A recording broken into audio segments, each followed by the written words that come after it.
बहुत समय पहले की बात है। एक राज्य में एक राजा का राज था। एक दिन उसके दरबार में एक मदारी एक बंदर लेकर आया। उसने राजा और सभी दरबारियों को बंदर का करतब दिखाकर प्रसन्न कर दिया। बंदर मदारी का हर हुक्म मानता था। जैसे मदारी बोलता बंदर वैसे ही करता था। वह आज्ञाकारी बंदर राजा को भा गया। उसने अच्छी कीमत देकर मदारी से वह बंदर खरीद लिया।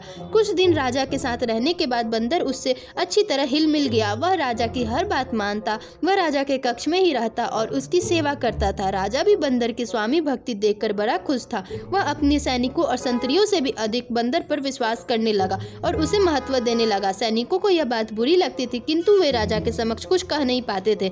एक दोपहर की बात है। राजा अपने शयन कक्ष में आराम कर रहा था। बंदर पास ही खड़ा पंखा झल रहा था। कुछ देर में राजा गहरी नींद में सो गया। बंदर वहीं खड़े खड़े पंखा झलता रहा। तभी कहीं से एक मक्खी आई और राजा की छाती पर बैठ गई। बंदर की दृष्टि जब मक्खी पर पड़ी तो उसने पंखा हिलाकर उसे हटाने का प्रयास किया। मक्खी उड़ गई, किंतु कुछ देर पश्चात पुनः वापस आकर राजा की छाती पर बैठ गई। पुनः मक्खी को आया देखकर बंदर अत्यंत क्रोधित हो गया। उसने आव देखा न ताव और पास ही पड़ी राजा की तलवार उठाकर पूरी शक्ति से मक्खी पर प्रहार कर दिया। मक्खी तो उड़ गई, किंतु तलवार के जोरदार प्रहार से राजा की छाती दो टुकड़े हो गए और राजा के प्राण चले गए। इस कहानी से हमें यही सीख मिलती है कि मूर्ख मित्र से अधिक बुद्धिमान शत्रु को तरजीह देनी जानी चाहिए।